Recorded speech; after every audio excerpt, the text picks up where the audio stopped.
Bienvenidos a todos y todas. Feliz noche de parte del MIT Harvard Club de Colombia.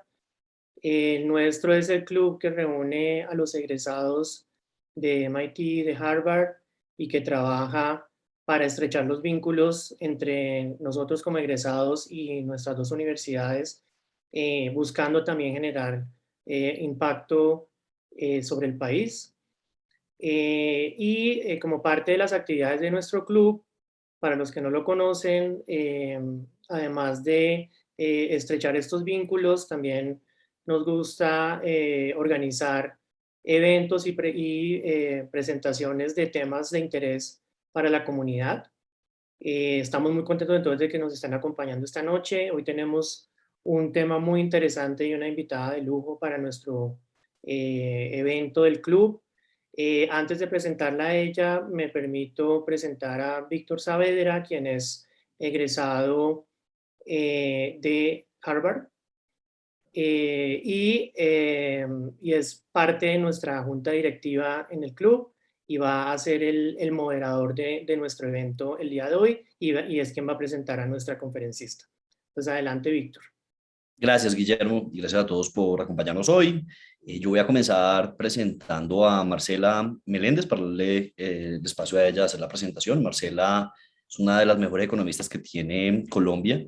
De hace un par de años economista en jefe para América Latina y el Caribe del PNUD. Tiene un doctorado en economía y un MBA de la Universidad de Yale y es economista de la Universidad de los Andes. Antes de estar en el PNUD, Marcela fue la socia fundadora y directora de Econestudio, una consultora que durante 10 años hizo investigaciones muy relevantes en política pública. También ha participado de la misión de equidad y movilidad social, la misión de gasto e inversión pública, y en estos roles ha tenido una incidencia muy grande en formulación de política pública. Y hoy nos acompaña con la presentación del informe de desarrollo del PNUD, para el año 2021, que se demoró un poquito porque el COVID cambió varias de las conclusiones que habían ahí. Entonces, es un documento muy interesante con más de, ahora nos contaba Marcela, que tiene 23 background papers que sustentan el documento. Entonces, muy invitados a leerlo. Y gracias, Marcela, por acompañarnos hoy y presentarnos los principales resultados del documento, que no es específico a Colombia, es un análisis de los 40 países que hacen parte de América Latina y el Caribe. Muchas gracias, Víctor. Es un gusto estar con ustedes. Siempre un gusto volver, aunque sea virtualmente, a Colombia. El informe, lo que les voy a contar ahora son los grandes mensajes del Informe Regional de Desarrollo Humano del PNUD. Es un informe que hemos titulado Atrapados, alta desigualdad y bajo crecimiento en América Latina y el Caribe. Y ustedes me dirán, pero lo que nosotros encontramos es que a pesar de que es un informe que tiene talante regional, cada país se puede ver identificado en mayor o menor grado en cada una de las cosas que estamos encontrando.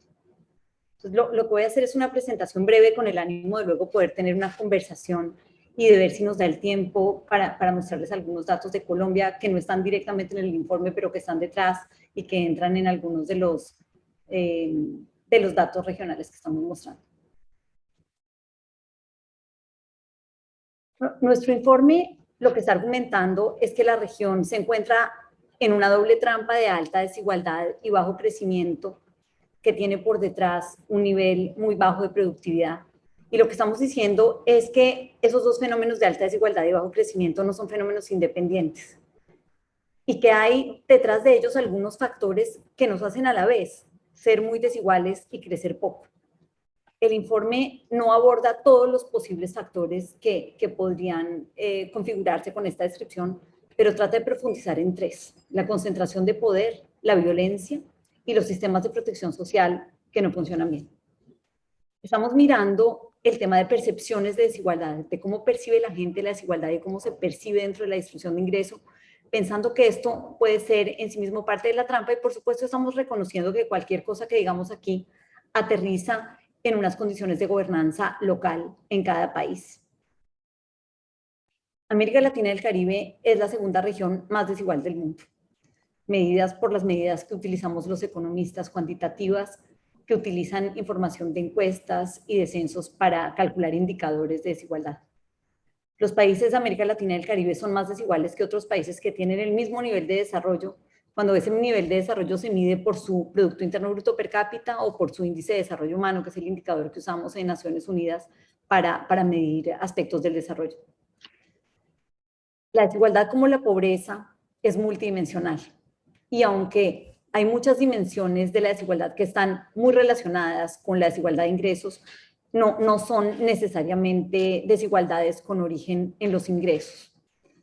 Para las mujeres, el campo de juego en el mercado laboral todavía no está nivelado. Las mujeres participamos mucho menos que los hombres en los mercados, y cuando participamos ponemos muchas menos horas de trabajo remunerado y muchas más de trabajo no remunerado en tareas de cuidado de menores y de adultos mayores y en tareas del hogar.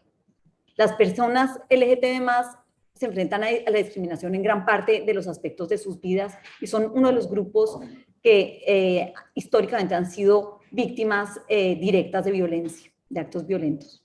Las minorías étnicas y raciales carecen de reconocimiento todavía como agentes económicos y políticos activos, y tenemos grandes bolsillos del territorio donde no llega todavía el Estado, de manera que hay grupos de población que no tienen todavía acceso a los servicios más básicos. La región también se caracteriza por un crecimiento económico muy volátil a lo largo de los años, que resulta en promedio en un crecimiento muy bajo, asociado con baja productividad. Comprender la naturaleza de esa trampa de alta desigualdad y bajo crecimiento es el primer paso para que uno pueda pensar en caminos para liberarse de ella. Además de esas medidas objetivas de desigualdad, las que uno saca de los datos, estamos mirando las percepciones de la gente, que llamamos medidas subjetivas de la desigualdad, que completan el cuadro de la desigualdad y posiblemente están más cercanas a explicar el descontento que hemos visto en todos los países de la región salir a las calles en los años recientes. Una cosa interesante es que no siempre los países que tienen las peores percepciones de desigualdad tienen los peores indicadores objetivos. Es más como la gente se siente, y entendemos que hay algo que no estamos capturando con los datos, que está ahí, que explica el descontento, y el informe trata de explorarlo. Le preguntamos a la gente cómo piensa que es la distribución de ingresos en su país. En esencia les dijimos, si el ingreso completo del país es igual a 100 pesos y tuviéramos 5 grupos y los ordenamos del más pobre al más rico, ¿cuántos de esos 6 pesos tiene cada grupo? Y es muy interesante que la gente es capaz de pintar la distribución de ingresos de sus países casi de manera precisa, con un poquito de desvío. De pronto creen que los más ricos son un poco menos ricos de lo que son. Colombia en eso es excepcional, cree que son más ricos de lo que son, y que los más pobres son menos pobres de lo que son, y que la clase media está un poco, pues, o las personas que se encuentran en los grupos de la mitad son un poquito más pobres de lo que realmente son, pero la gente sabe lo desigual que es la sociedad y la considera que es injusto. Y percibe que hay injusticia no solo en la distribución de ingresos, sino también en el acceso a servicios públicos básicos, a los servicios de salud, a los servicios de educación, a los servicios de justicia, y que sus derechos no están garantizados. Considera que no hay un porcentaje muy alto de la población considera que no hay garantía de igualdad de oportunidades y que no hay garantía de igualdad entre hombres y mujeres. También se siente frustrada por la injusticia en los procesos y en especial por la gran influencia política que tienen unos pocos grupos poderosos. 81% en promedio de los latinoamericanos considera que sus países están gobernados en función de los intereses de unos pequeños grupos poderosos. Esas percepciones de desigualdad y de justicia, junto con el lugar donde las personas piensan que ocupan sobre la distribución de ingreso, determinan sus preferencias por las políticas redistributivas. En esa medida nos importan. ¿Quién creo yo que debe pagar impuestos? ¿Quién creo yo que debe recibir transferencias? Está en parte determinado por yo, quién creo que soy sobre la distribución de ingreso, qué tan pobre o tan rico y qué tan desigual creo que es la sociedad en la que vivo. Y las percepciones nos importan también porque pueden determinar diferentes proyectos de vida. Al final, la percepción que yo tengo sobre el futuro posible para mí y para mi familia determina las aspiraciones que yo tengo y el esfuerzo. Y al afectar el esfuerzo que yo realizo en términos de lo que invierto en educación, del esfuerzo que hago en el trabajo, contribuye a dar forma a mis propios ingresos futuros y a la distribución de ingreso entera de la sociedad. Cuando a las personas les preguntamos por esos grupos poderosos que tienen, digamos, que tienen tanta influencia y que logran desviar la política pública en función de sus intereses, una cuarta parte de los latinoamericanos señalan a las grandes empresas.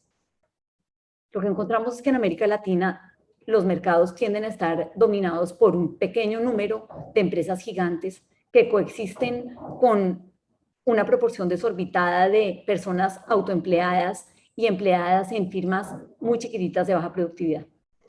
Son mercados que se caracterizan por tener altos niveles de poder de mercado. El poder de mercado es la distancia que existe entre el precio que una firma puede cobrar y el costo, lo que le cuesta producir el bien o servicio que pone en el mercado. Los monopolios son el extremo de las firmas con poder de mercado, esas que no enfrentan ninguna competencia. Y digamos ahí uno podría mirar el continuo de las empresas, quienes están más cerca de ser un monopolio, y los monopolios puros. Son empresas que hacen que los consumidores paguen precios más altos y tienen un impacto sobre la desigualdad porque afectan de una manera desproporcionada a los más pobres. Los precios más altos suelen, por definición, representan un porcentaje más alto del ingreso de las familias más pobres y esto es más grave cuando hay monopolios en servicios básicos o en bienes de uso esencial de las familias. Y también afectan el crecimiento porque permiten que las empresas operen con tecnologías ineficientes y desincentivan las inversiones en innovación. Por esa vía contribuyen a la baja productividad. El poder de monopolio y el poder político del sector empresarial son dos caras de la misma moneda porque con frecuencia las rentas de las firmas que operan con poder de mercado se traducen en ejercicio de lobby para influenciar la política en dirección que beneficie a las empresas y sobre todo a sus dueños. La política de competencia, que se denomina también política antimonopolio, es una de las herramientas de la política que tienen los países para contener el poder de monopolio. En muchos de nuestros países ese tipo de política, ese tipo de agencias no existen o si existen son supremamente frágiles. Su existencia y efectividad no son independientes del poder político empresarial. El poder político de las grandes empresas también distorsiona la política más allá del ámbito del mercado y de particular interés en el contexto de la trampa en que se encuentra la región es su efecto sobre los sistemas fiscales. Cuando uno compara los países de la región con Europa o con Estados Unidos en su paso por el sistema fiscal, lo que uno encuentra es que en nuestros países la distribución de ingreso prácticamente no cambia en el paso por el sistema de tributación y gasto, mientras que incluso en Estados Unidos la distribución de ingresos se ve muy diferente después de pasar por la tributación y por el gasto público. En Europa aún más. Otra élite económica que tiene la capacidad de distorsionar la política en el ámbito del mercado son los sindicatos, el trabajo organizado. Y aquí digamos que el efecto de los sindicatos es más mixto y distinto entre países, pero así como hay algunos sindicatos que han contribuido a reformas que son igualadoras y que benefician a los trabajadores, también hay sindicatos que han sido nefastos y que han tenido un efecto desigualador y un efecto que es dañino para el crecimiento económico. Nos detenemos en el informe en particular en los sindicatos de educación, del sector de educación, que con tanta frecuencia defienden intereses diferentes a los de los niños y los estudiantes. América Latina y el Caribe se caracteriza también por ser la región más violenta del mundo, cuando uno la mide por homicidios por cabeza. El tipo de violencia de los países no siempre es la misma, y tiene distintas intensidades, pero es una de las constantes en nuestros países. El efecto de la desigualdad sobre la violencia criminal, política y social en América Latina y el Caribe está más o menos bien establecida por ejercicios cuantitativos que han hecho los economistas y otras disciplinas a lo largo del tiempo. Una cosa que ha estado menos explorada y que exploramos en el informe es la relación en el sentido opuesto, la manera en que la violencia afecta de manera desproporcionada a los más vulnerables que ya están en condición de desventaja y contribuye por esa vía a perpetuar y amplificar la desigualdad en varios aspectos de desarrollo humano, incluidos derechos, ingresos, salud, educación y la representación pública. La violencia afecta la acumulación de capital humano y por esa vía también afecta el crecimiento económico.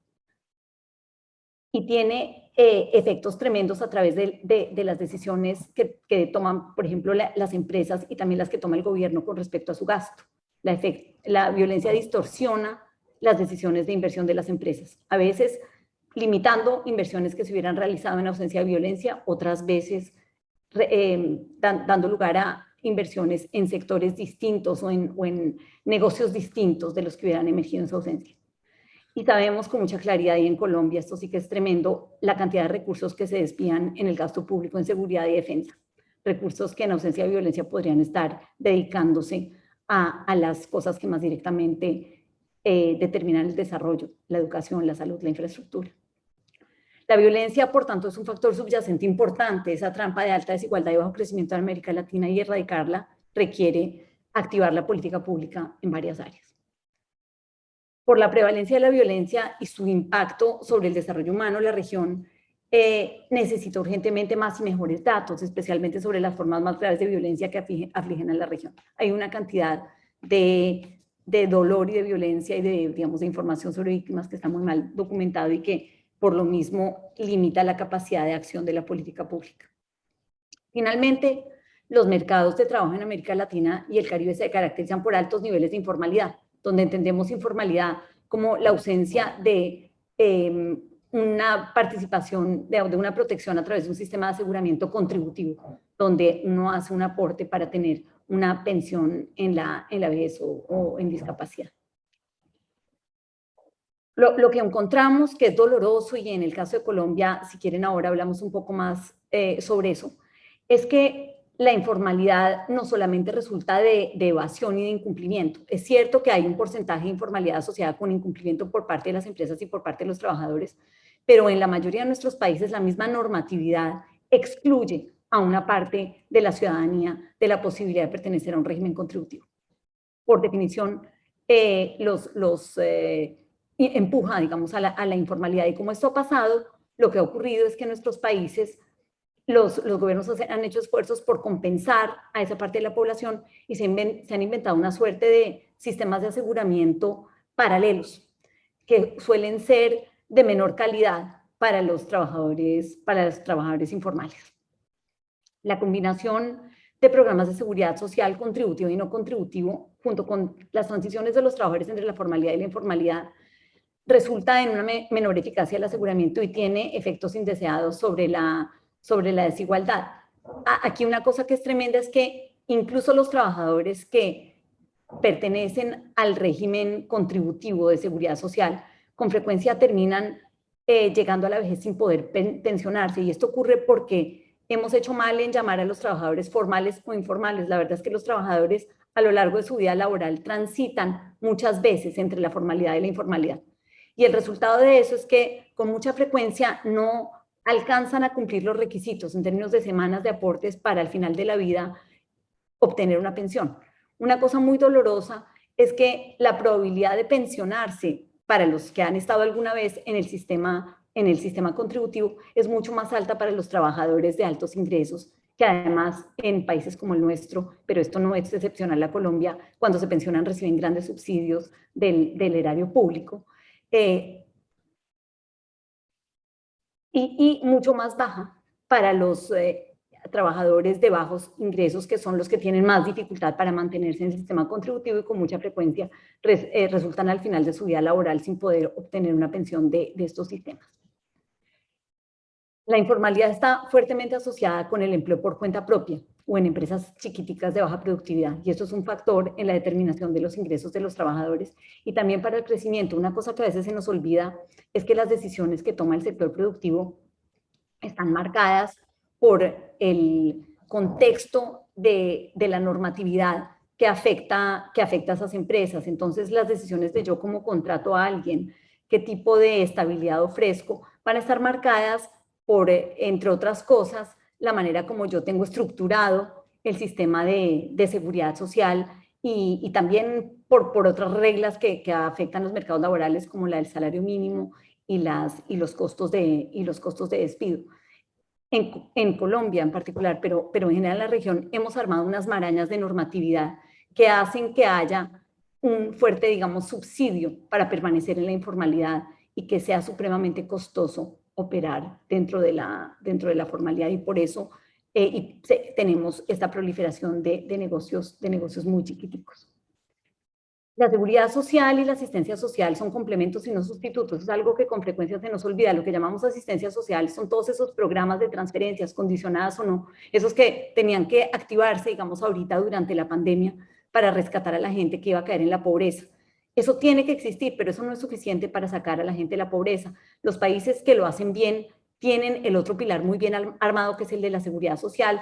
La seguridad social es ese sistema que nos protege de los riesgos que enfrentamos todos, pobres o ricos, y que tienen que ver con la vejez, la discapacidad, el desempleo, la salud. Estamos diciendo que nuestros países tienen que transitar a la universalidad en los sistemas de seguridad social. ¿Eso qué quiere decir? Quiere decir que despeguemos la protección del estatus de trabajador, que no sea la contribución que hacen los trabajadores la que les permite tener ese tipo de protección, sino que eventualmente transitemos un mundo en el cual con los impuestos generales se pague la cobertura básica de todo el mundo. Toda la población expuesta a un riesgo determinado debería estar cubierta por el mismo programa, y cada programa debería tener la misma fuente de financiación para que no haya distorsiones que luego hagan que nuestros mercados laborales y nuestro sistema productivo funcionen mal. Y los beneficios en especie deberían ser de la misma calidad para todos. Esto es, en esencia, el informe de desarrollo humano del PNUD, y no sé cómo estamos de tiempo, Guillermo. Si me das tiempo, yo quisiera brincar a otra presentación que me acaban de dejar mis asistentes, donde hay algunos datos de Colombia que de pronto vale la pena que miramos. O podemos parar aquí, conversar sobre esto, y si quieren luego ver lo de Colombia, ustedes me dirán. Si quiere, Marcela, viene unos datos de Colombia, que estamos bien de tiempo. Estamos bien de tiempo. Denme un segundito. Perdón, les tocó ver todo mi... Los planes de vacaciones, ¿qué es eso? No, los dormitorios tentativos donde va a vivir mi hijo el próximo año.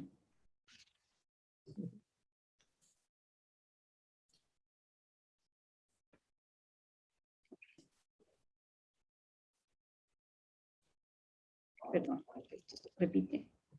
Pero aquí está Colombia, estuvo muy rápido.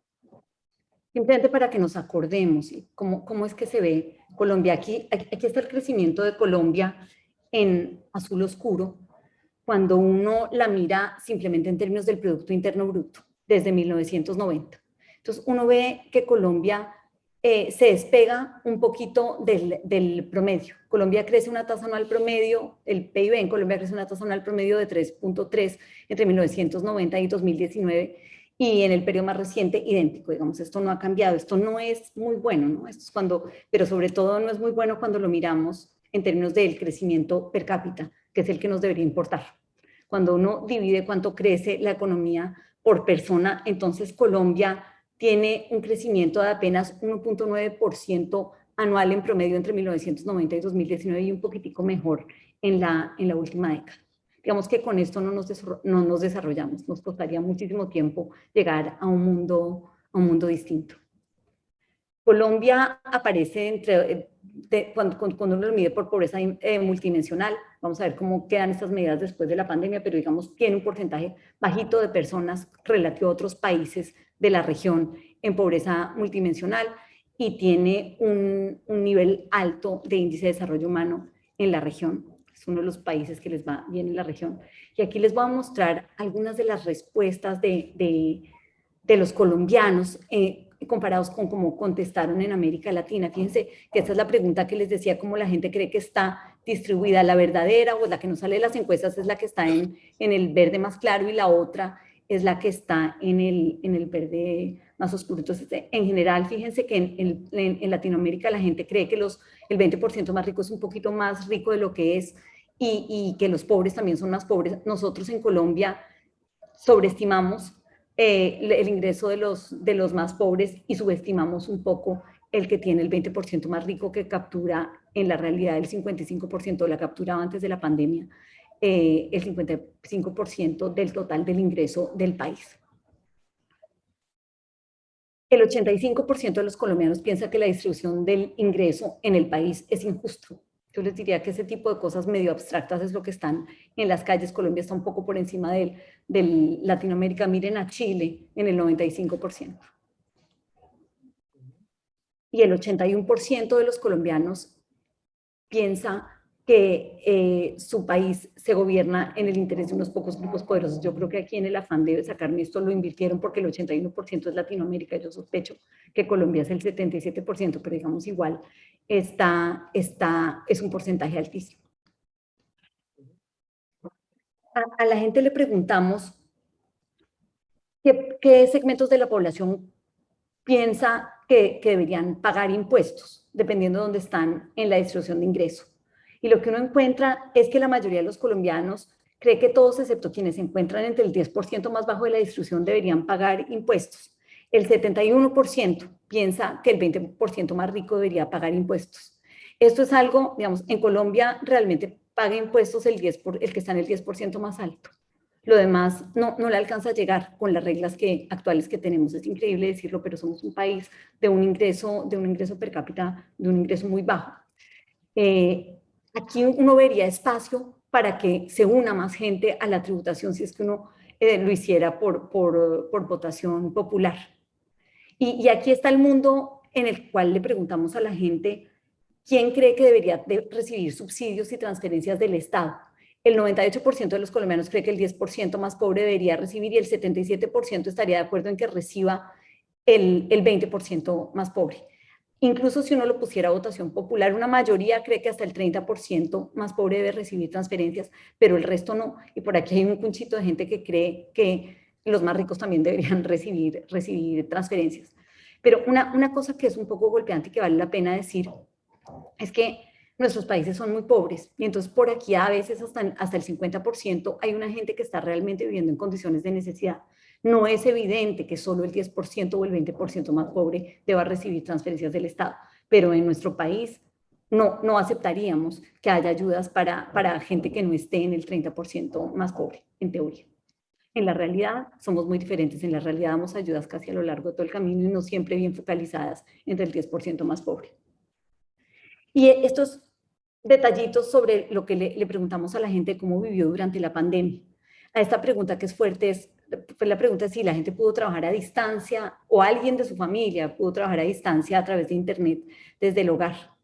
El promedio latinoamericano es un 30%, Colombia un 42%, está por encima del promedio latinoamericano, pero 58% de los trabajadores colombianos no pudieron trabajar a distancia durante la pandemia.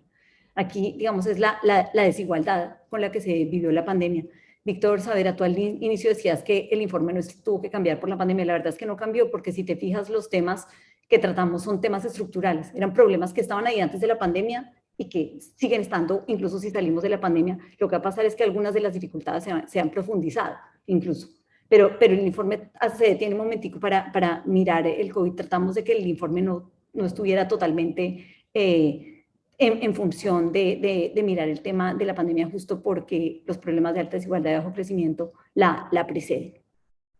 Aquí, por supuesto, una cosa dolorosa, y este es el promedio latinoamericano, es que quienes pueden trabajar por internet suelen ser los que están en la parte alta de la distribución de ingreso. Miren la diferencia, el 71%, el 20% más rico pudo trabajar por internet y solamente el 23% de los más pobres.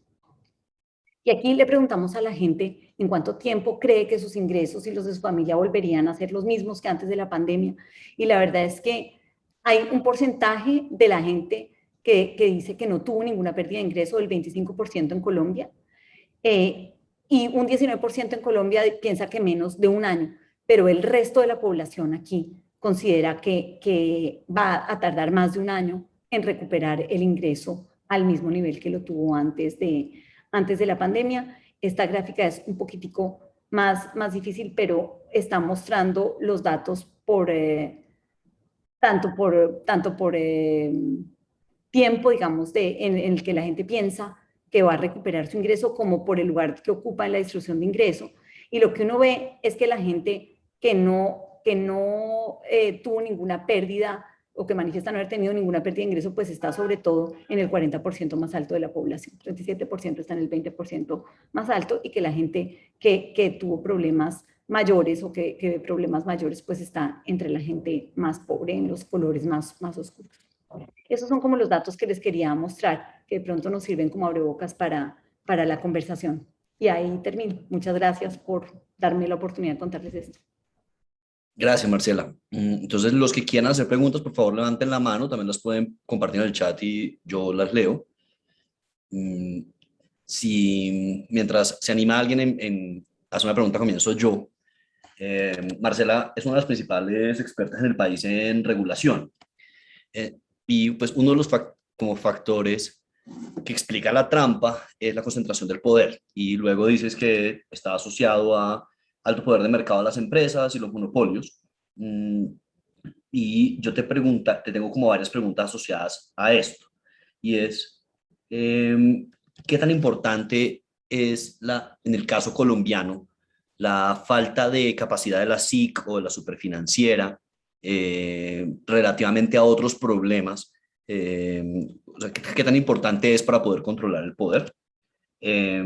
¿O creerías que es un problema más asociado al sistema político, al Congreso? Sé que has trabajado mucho con la SIC y con la regulación. ¿Crees que es un problema de capacidad de las superintendencias de diseñar regulación adecuada e implementarla, o es un problema más asociado a la política, a la financiación de la política del Congreso? Es una primera pregunta que tengo sobre eso.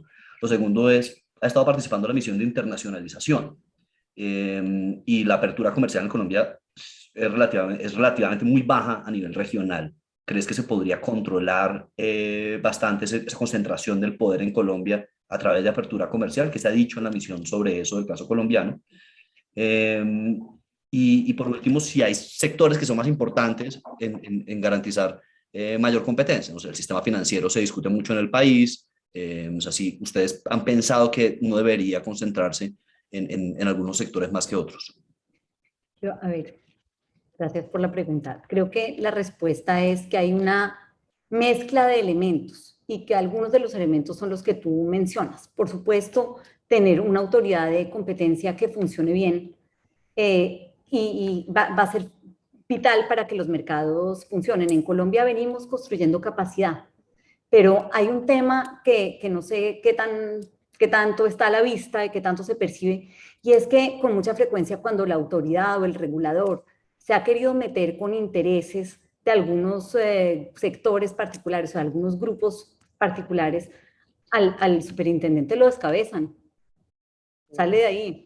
Superintendentes financieros de nuestro país han volado por querer meterse a regular algunas cosas que son irregulables. Entonces, un poco ahí es donde tienes que pensar en el poder político de ese sector empresarial, y entonces yo te diría que una cosa es tratar de construir unas autoridades sólidas en términos de capacidad, en términos de no mandarse a perseguir por perseguir, de entender realmente su rol de regulador y de controlador de la competencia, pero otra cosa es, por ejemplo, abrir una conversación sobre regulación del lobby en Colombia. No es que no deba existir el lobby, pero debe estar regulado y debe ser de frente para que sepamos quién representa intereses de quién y para digamos, limpiar un poco o contener un poco una interferencia indebida en los procesos de diseño de la política pública. Eso es cierto en Colombia y eso es cierto para todos los países de la región. Y lo otro es lo que tú dijiste, lo otro que tenemos que regular es el financiamiento de las campañas políticas, porque por ahí también hay montones de interferencia política. Esos son dos grandes temas, dos temas que nadie quiere tocar en Colombia y que deberíamos tocar, porque la existencia de una agencia de competencia por sí sola no te protege de todo lo otro. Y algunas de esas cosas pasan en el mercado, pero fíjate lo que yo mencionaba sobre el diseño de los sistemas fiscales. Fíjense lo que ocurre con cualquier propuesta de reforma tributaria.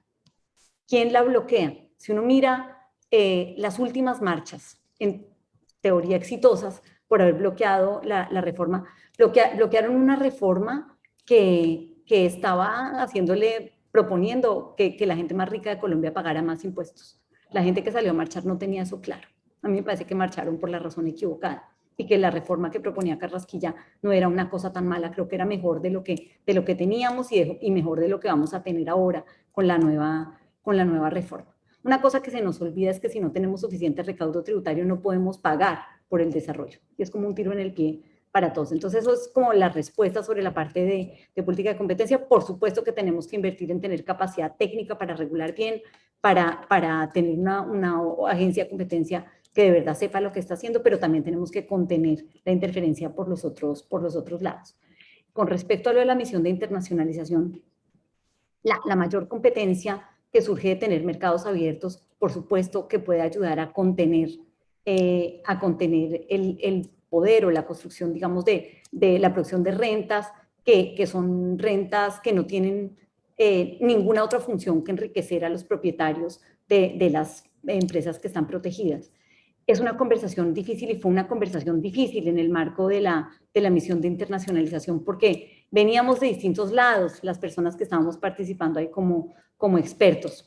Y fue difícil converger, pero una de las cosas que recomienda la misión y que ojalá funcione es que se reviva, como fue en el inicio el Consejo Superior de Comercio Exterior, que dejó como de funcionar y quedó como una, digamos, que se le suba el estatura a la discusión y que se arme como un comité transitorio que revise una a una las medidas que cierran los mercados de Colombia, es decir, los aranceles que son demasiado altos con respecto al promedio o una cantidad de barreras no arancelarias que tenemos para que el país conserve solo esas que de verdad pasan un chulito porque uno dice que de verdad responden al bienestar general y no están respondiendo al interés de un grupo particular. Eso es una de las recomendaciones que sale de la misión. No abramos como locos, no tenemos que abrir como locos, pero entendamos qué tipo de protecciones tenemos que realmente son un daño para el país. Y se me olvidó la última pregunta que me hiciste.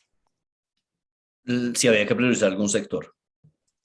La verdad, yo no creo, ¿sabes? Yo en general no creo que uno tenga que señalar sectores en particular. Si uno mira la realidad de cada país y de Colombia, pues hay unos sectores más protegidos todavía y unos sectores que enfrentan menos competencia que otros. Hay algunos sectores que nunca van a enfrentar demasiada competencia porque el mercado es chiquito y por lo mismo es interesante que salgan a internacionalizarse, porque en la competencia internacional va a haber aumentos de productividad. Cuando uno tiene que exponerse, digamos, a tener que competir con otros, eso lo obliga a hacer inversiones en productividad. Y eso es lo que uno quisiera. Pero yo te diría que no hay una fórmula específica para un sector que sea distinta que para otro. Yo creo que eso es por igual para todo el mundo. Acá tenemos unas preguntas en el chat. Entonces nos pregunta Juan Ortega, si el gobierno, o sea, se definiera como objetivo reducir la desigualdad en el país, ¿cuáles son las propuestas más importantes para poder lograr reducir la desigualdad en Colombia? Cuando uno habla de reformas tributarias estructurales, lo que eso quiere decir es cambiar la estructura de la tributación. Eso es algo que no hemos logrado nunca. En Colombia, una tras otra reforma que pasa por el Congreso cambia algún pedacito, pero nunca logra cambiar la estructura de la tributación y del gasto. Yo creo que un elemento fundamental para que un país pueda transitar a un mundo más igualitario es tener un sistema fiscal que funcione bien, un sistema tanto de tributación como de gasto público. ¿Qué quiero decir con estructura? En nuestros países tenemos supremamente cargada, digamos, supremamente recargada la tributación sobre el sector empresarial, sobre el sector productivo.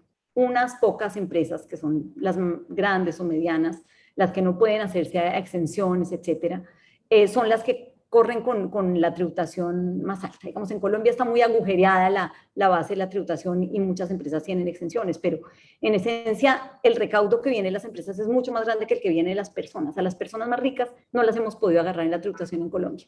La plata está afuera.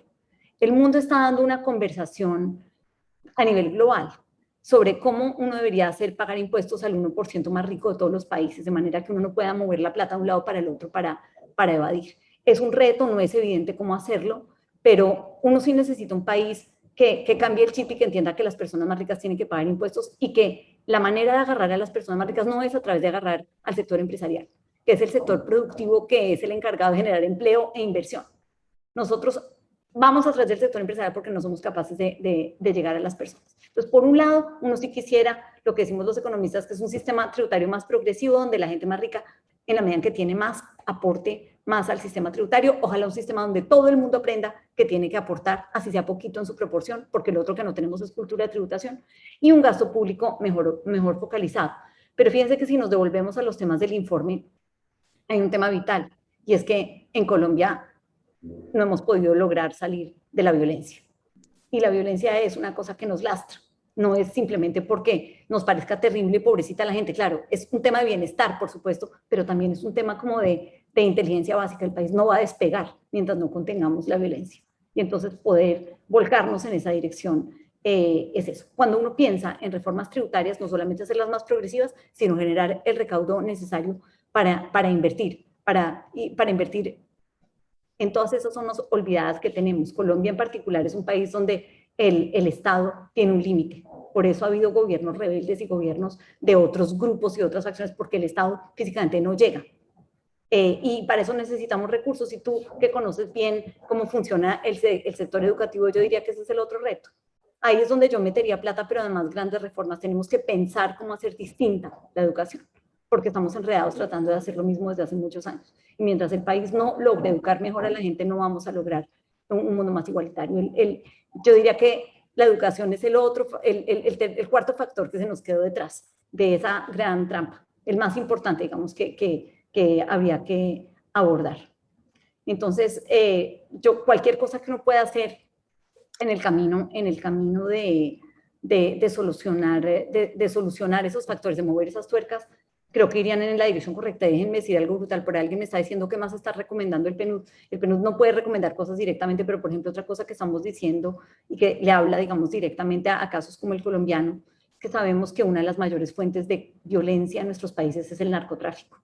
La conversación sobre descriminalización y eventual legalización es una conversación que debemos empezar a dar en nuestros países. Yo no sé cuál es la respuesta correcta, pero mientras no logremos contener el tema del narcotráfico, vamos a estar enredados en la violencia.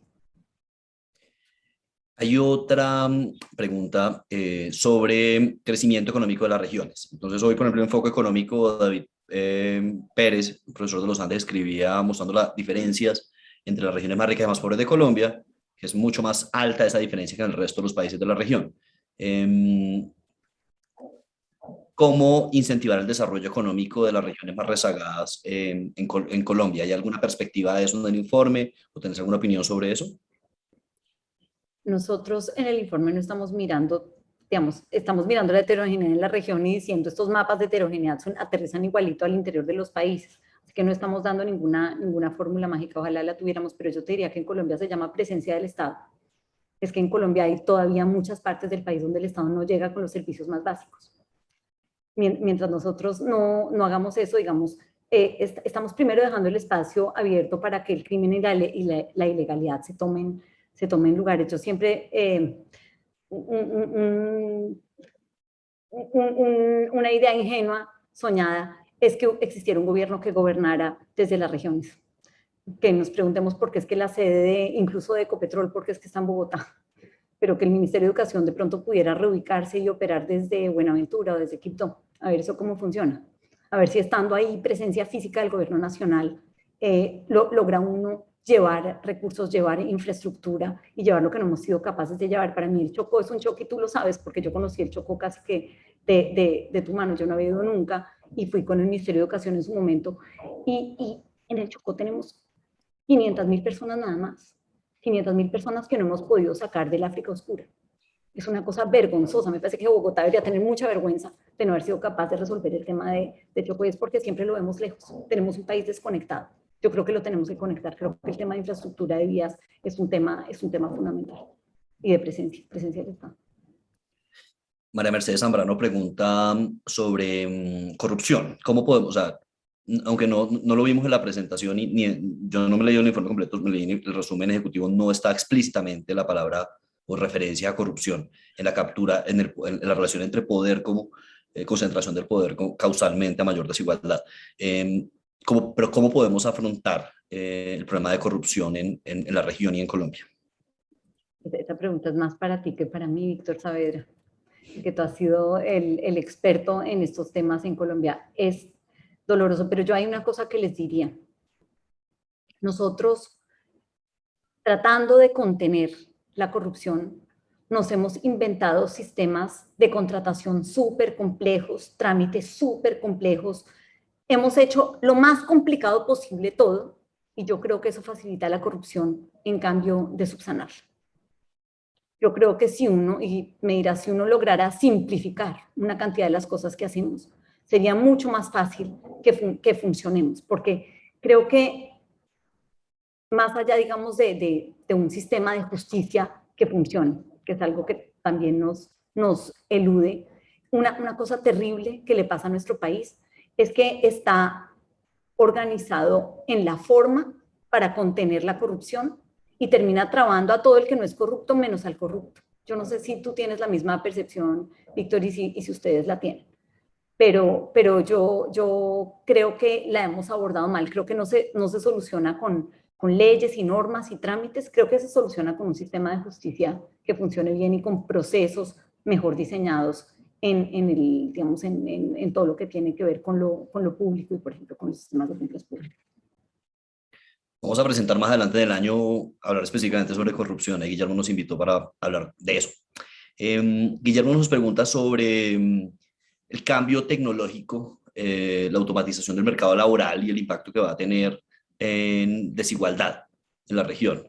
Es un tema que ven como un tema relevante. No sé, la pandemia ha Mira, acelerado bastante el proceso de yo creo que ahí hay una oportunidad, a ver cómo la usamos bien.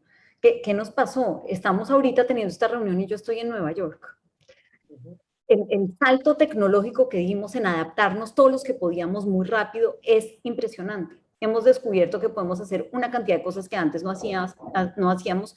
Se hizo muy evidente que no tenemos conectividad perfecta. Hace muchos años estamos diciendo en Colombia que ya en todos los municipios hay un punto de internet, pero la verdad es que tener un punto de internet en cada municipio es absolutamente insuficiente y hay mucha gente que no tiene una verdadera conectividad. Yo creo que hay que invertir en eso porque yo creo que el potencial, digamos, y estoy hablando de digitalización como innovación, pero es una de las maneras de innovación, es gigantesco. No le tengo temor a la automatización en términos de pensar que nos va a destruir. Creo que estamos un paso atrás. Creo que hay una problemática que están viendo los mercados laborales de los países más desarrollados y que nosotros todavía tenemos problemas más básicos que solucionar. Y creo que sería un momento importante para hacer una reflexión más profunda sobre el tipo de formación de capital humano que queremos para que pueda adaptarse a las nuevas tecnologías y pueda jugar en un mundo en el cual viene la innovación. Pero digamos, si hay algo en lo que Colombia está tremendamente rezagado y por eso la baja productividad es en la inversión en innovación. Entonces, creo que nosotros, digamos, tenemos que empezar a pensar en eso y yo lo abordaría desde el lado de la educación y formación de capital humano ahora, pero creo que no es el problema apremiante del momento. Cuando mostrabas el crecimiento de Colombia, estamos como a mitad de tabla entre Chile, Perú y México y Brasil y Argentina en crecimiento per cápita y promedio anual en estos años. Y nos pregunta Ariel Olivo, ¿cuál ha sido el impacto del emprendimiento, el crecimiento per cápita de América Latina y Colombia? Entonces, no sé, la OECD en los últimos días sacó unas cifras de emprendimiento y se muestra que Colombia tiene un nivel de emprendimiento muy alto, es un emprendimiento de bajo impacto, pero ¿cuál es tu opinión sobre la relación entre emprendimiento y crecimiento per cápita en América Latina y Colombia? Yo creo que lo que se llama el emprendimiento, eso de tratar de que todos los desempleados tengan su propio negocio, depende de lo que llamemos emprendimiento, pero eso es lo que hemos llamado en nuestros países emprendimiento. Tratar de financiarlo con capital semilla chiquitico a la persona que tiene su negocito de empanadas para que el negocito de empanadas medio crezca y eso el señor es un emprendedor. Yo creo que eso es nefasto en términos de desigualdad y en términos de crecimiento económico. Creo que estamos profundamente equivocados y detesto los programas de emprendimiento. Toda la política pública dirigida a hacer programitas de emprendimiento me parece que está totalmente equivocada.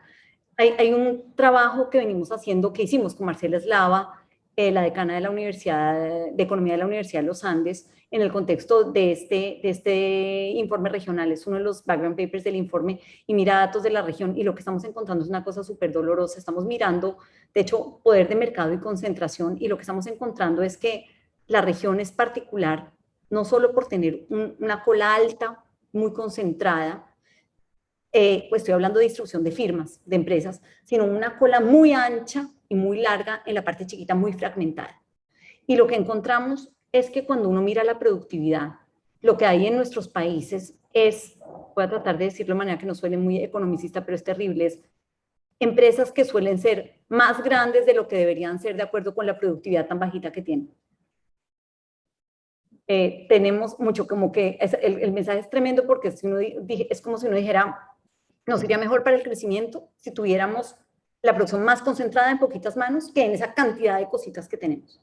Entonces yo creo que eso es otra de esas grandes reflexiones que tienen que hacer nuestros países y que tienen que ver con repensar el sistema de protección social y la normatividad de los mercados laborales. Porque esto que tenemos no es gratuito.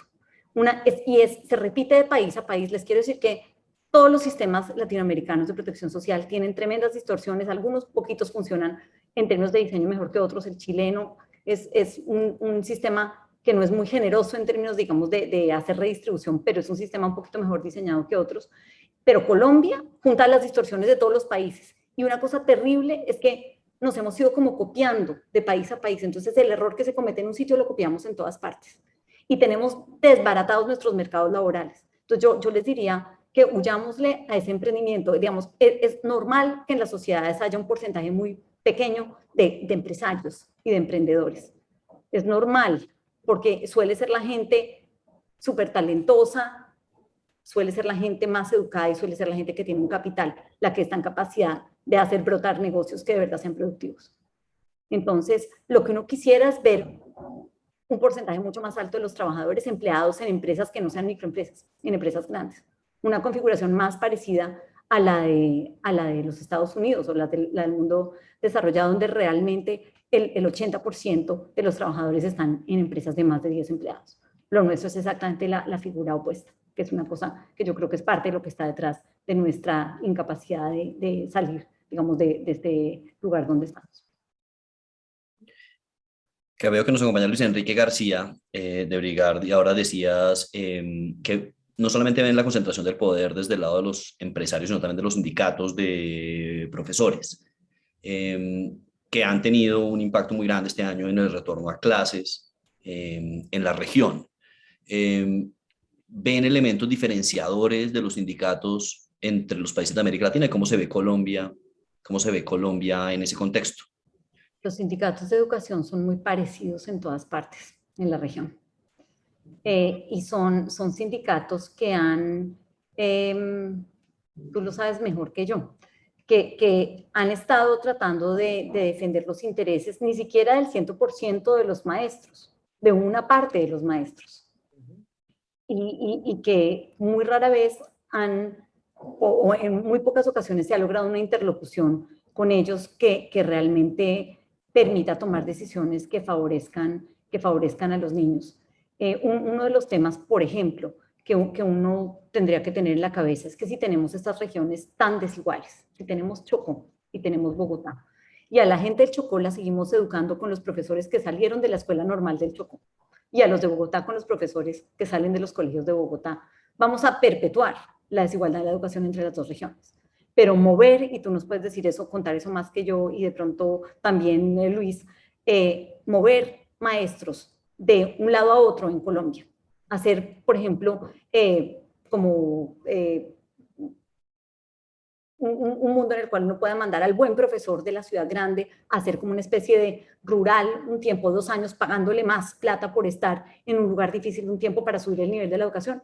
Eso en Colombia es impensable porque el sindicato no lo permite. Y eso ocurre en todas partes. La revisión de los currículos, digamos, yo ya les diría que ni siquiera hablemos más de evaluación de maestros, y lo voy a decir de la siguiente manera, es brutal lo que acabo de decir, pero porque genera tanto malestar, que yo creo que es más importante tener un filtro de quién entra y quién puede ser maestro, y luchar por eso, que pensar en estar evaluándolos todo el tiempo, entre otras porque hay que reconocer una cosa, es que en la precariedad de nuestros sistemas, nuestros maestros en muchas partes de golpe no enseñan matemáticas, sino enseñan a leer, pero les toca como proteger a los niños de una cantidad de otras cosas y cumplen otras funciones, ¿no? Yo no sé si ustedes también tienen esa sensación. Entonces es una cosa mixta, pero digamos que para cerrar, y es una conversación que no sale, digamos, del informe regional, pero de cosas que he pensado y en las que vamos a trabajar en este año que sigue, de hecho, en alianza con el Banco Mundial, con el nuevo Chief Economist del Banco Mundial. Es como pensamos nuevas formas de educación, y yo creo que ahí el Internet y la era digital sí está marcando un camino, porque, digamos, podríamos cambiar totalmente el rol que cumple un maestro, y podríamos tener al mejor maestro posible explicando cada tema en cada grado a través de una pantalla y tener el rol del maestro convertido en un asistente que acompañe al niño a hacer deberes y a entender y a repetir la clase. Entonces yo creo que hay un potencial gigantesco si nos vamos por ese lado y que nos permitiría como bypassear un poco estas otras cosas. Ahora, yo les diría que yo no me cansaría jamás de tratar de tender puentes con los sindicatos. Yo creo que no podemos trabajar sin ellos. Es un reto gigantesco y las personas que han estado frente a ellos saben lo complejo que es. Juan Ortega nos pregunta cómo hackear el modelo tradicional de educación como palanca para la igualdad. Has dicho tres cosas. Una es, uno, tratar de trabajar con el sindicato para generar una agenda común. Dos, tratar de bypassear el poder del sindicato con nuevas tecnologías y el uso de contenidos estándar que apoyen la formación. Yo creo que esa sobre todo. Yo creo que el hackeo es ese. Y la el contenido tercera, externo y la pedagogía, digamos, importada, digamos, y estandarizada. Y la tercera que mencionaste fue ser muy exigente del perfil de entrada más que la evaluación, dado que no es creíble que la evaluación, digamos, por el poder que tiene el sindicato, sea un elemento de ascenso o de remoción. Y te diría una Aparte de más, estas ideas, ¿qué más se te ocurre? repensar el currículo y volverlo mucho más básico. Yo creo que si lográramos sacar niños de colegio que sepan escribir y leer bien y que sepan bases de matemáticas, yo les diría que ejercicio y artes y música deberían ser las electivas y ya, con oportunidades para que el niño que quiera aprender otras cosas las estire, ¿no? Y por supuesto aterrizando, pero es que estamos sacando niños de colegio que no saben leer y escribir bien. Entonces eso ya sería una revolución. Si uno logra una sociedad a la que sepa leer y le guste, y que sepa entender lo que lee y que sepa escribir, que sepa sumar y restar, estaríamos creando una ciudadanía que puede pensar. Para mí ese es el reto. Y es mucho, y la gente que puede pensar eventualmente, si quiere aprender historia, aprende. Yo simplificaría el currículo mucho. En el marco lógico del informe, uno de los elementos que origina la trampa de alta desigualdad de bajo crecimiento es los elementos del diseño de políticas con efectos indeseables e inesperados. Y entonces Marcel Van Opstal nos pregunta, él cree que Colombia es un estado parcialmente fallido, que carece de una visión de mediano y largo plazo, pero que hay una falta de consistencia y coherencia a la política pública entre gobiernos. ¿Qué tan importante es esa como tecnificación del Estado para garantizar coherencia y consistencia entre los gobiernos para poder mejorar la efectividad de la política? Importantísimo. Yo les diría que la primera innovación, lo primero que deberíamos meterle una gran inversión en innovación es al mismo, digamos, a la misma operación y capacidad del gobierno. Yo me siento muy mal hablando de eso contigo presente, que has conocido tanto por dentro cómo funciona. Yo creo que nosotros no solo tenemos discontinuidad en política pública de un gobierno a otro, muchas veces tenemos dentro del mismo gobierno de un ministro a otro. Y si dentro de un mismo gobierno pasan 5 ministros por una cartera, el programa del ministerio puede cambiar 5 veces. Es terrible, es terrible. Voy a decir otra cosa brutal. Nosotros nos hemos sentido orgullosos como país por muchos años por tener esa cosa que se llama la ley del plan de desarrollo. Yo acabaría con eso para siempre. Me parece que el nuevo gobierno que llega debería tener ya un plan de gobierno y no llegar a tratar de inventárselo y abriendo una puerta que se vuelve una caja de Pandora y que le toma un año entero de negociación y de hurgar y de dejar que todo el mundo opine, donde uno diría, ay, no, que cada gobierno se monte y tenga 4 cosas que quiera hacer y que se vaya por ahí.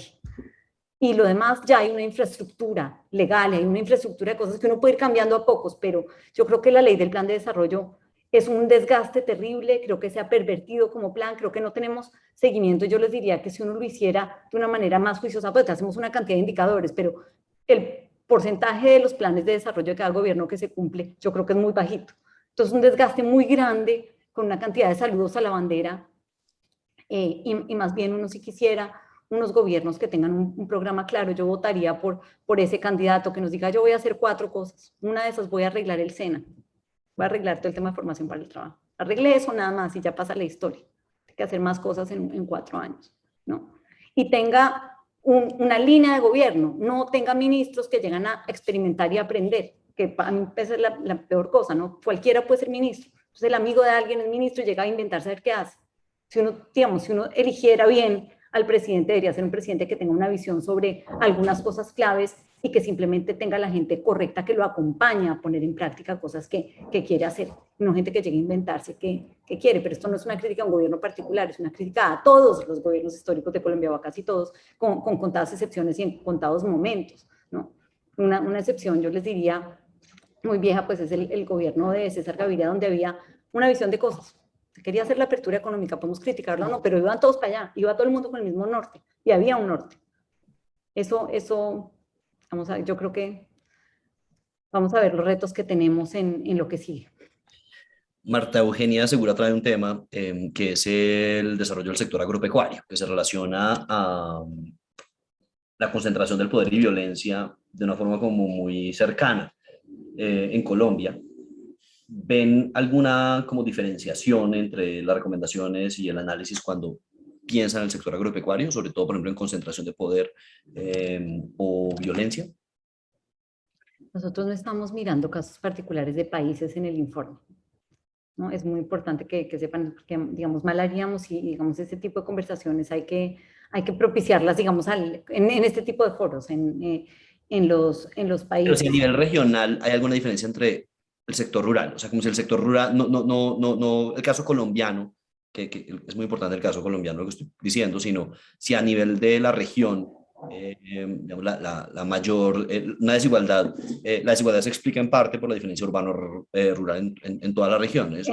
En toda la región tienes, digamos, creo que es el reto de llegar a zonas menos densamente pobladas. Tú, digamos, y es bastante lógico que trates de llegar primero donde hay más gente y donde está más cerca y donde es más fácil, pero eso significa que tenemos muchas zonas olvidadas. Ahora, Colombia es particular en eso. Colombia es uno de los países que tiene unos como hoyos negros de presencia del Estado más grandes. No estamos haciendo nosotros el vínculo directamente con temas sectoriales, pero es cierto que, digamos, algunos de los sectores históricamente protegidos tienen que ver con el sector agropecuario en muchos de nuestros países. Se nos están acabando las preguntas. Hay y pues para no abusar del tiempo de Marcela y de todos, si no hay más preguntas, yo quería preguntarte sobre la causalidad de las relaciones que hay en el marco lógico, en particular la causalidad entre violencia y desigualdad. Que en algunos de los slides, por ejemplo, se dice la desigualdad fomenta la violencia. Sí. ¿Hay alguna...? Esa vía de desigualdad hacia violencia está documentada como le gusta a los economistas. Hay mucho trabajo y en particular en el marco del trabajo nuestro hay un trabajo hecho por Ernesto Chadrowski y una coautora. Él es uno de los expertos que ha trabajado en temas de violencia y crimen en la región y hace un trabajo muy bonito en que, digamos, muestra una cosa que no sé si es evidente para todo el mundo, pero la violencia, pero la desigualdad es causa de violencia de una manera, digamos, establece esa relación de una manera muy rigurosa y esa es una relación que no se establece igual con la pobreza. Las sociedades más pobres no necesariamente son las más violentas, en cambio las sociedades más desiguales sí lo son. Y eso está bien establecido en esa dirección. En la otra dirección es mucho más complejo y tiene que ver con dificultades para hacer cosas cuantitativas por ausencia de datos específicos de tipos de violencia. Pero lo que hay, y hay un trabajo lindísimo que hizo Ana María Arjona, de documentar, es como una literatura, revisión de literatura con un propósito, hecho por una politóloga colombiana que es experta en temas de violencia, profesora de Northwestern, donde ella está mirando todos los posibles canales por los cuales está documentada en la literatura que la violencia genera desigualdad, y eso es lo que estamos recogiendo en el reporte. Entonces ahí yo creo que se establece una relación causal, no hay una relación causal establecida con datos, por pura imposibilidad de hacerlo con datos. Y por último, si no son las preguntas, una curiosidad que me quedó del informe y fue, Colombia, después de impuestos y transferencias, es el país más desigual de la región, según el informe. Y pues ni el sistema tributario ni el sistema de transferencias logra reducir la desigualdad en el país. Argentina y Uruguay son muy parecidos a países desarrollados en su capacidad de, a través de impuestos y gasto público, o menos, sí, Mucho son los más mejores. que Uruguay las es impresionante. mejores a la región, claramente diferentes a... Pero Argentina normalmente no es visto como un ejemplo de política pública en nada. ¿Qué explica? O sea, no sé si has presentado el informe en Argentina, si has tenido como alguna... o sea, ¿qué podríamos copiar positivamente en la región? Yo creo que si hay que mirar a algún lado de la región, es mejor mirar a Uruguay que a Argentina. ¿Sí? Uruguay logró hacer una reforma progresiva interesante hace unos años, no hace tanto tiempo, pero es un país que ha evolucionado de una manera positiva en términos de su estructura fiscal. Argentina ha hecho mucho gasto populista. El gasto populista eventualmente le llega a los pobres, ¿no? A veces le llega más como a los segmentos medios, pero en Argentina hay mucho de eso. Entonces, no necesariamente es un ejemplo positivo. Ahora, son economías que operan con niveles de informalidad más bajos que los nuestros. Entonces, también tienes un mundo donde hay un segmento más amplio de la sociedad que está contribuyendo, que eso es parte de lo que nos pasa a nosotros. Es que cuando uno dice que no suban impuestos es porque siempre es el mismo segmento de la población el que paga. Siempre como que ordeñamos la misma vaca y nunca logramos vincular ni a la cola más alta, ni hay una cantidad de gente que debería estar aportando. A mí me preocupa mucho que no creemos una cultura de tributación y de golpe el camino para el país debería ser transitar como una declaración no de renta universal, sino de ingreso universal, donde todo el mundo tenga que decir cuánto se gana y que, digamos, eso sea una condición incluso para recibir subsidios del Estado u otros servicios, de manera que uno logre tener a todo el mundo en el radar y que haya una gente que reciba subsidios, pero que sepamos quién es quién. Nosotros tenemos un porcentaje muy alto de población invisible. Una de las cosas que hizo muy difícil y que sigue siendo muy difícil llegar a darle una red de protección a toda la gente que ahorita durante la pandemia se quedó sin ingreso un día para otro. Bueno, si nadie tiene otra pregunta, muchísimas gracias, Marcela, por tu tiempo. Es un gusto verte y oírte. Y saludos a todos y gracias por acompañarnos hoy.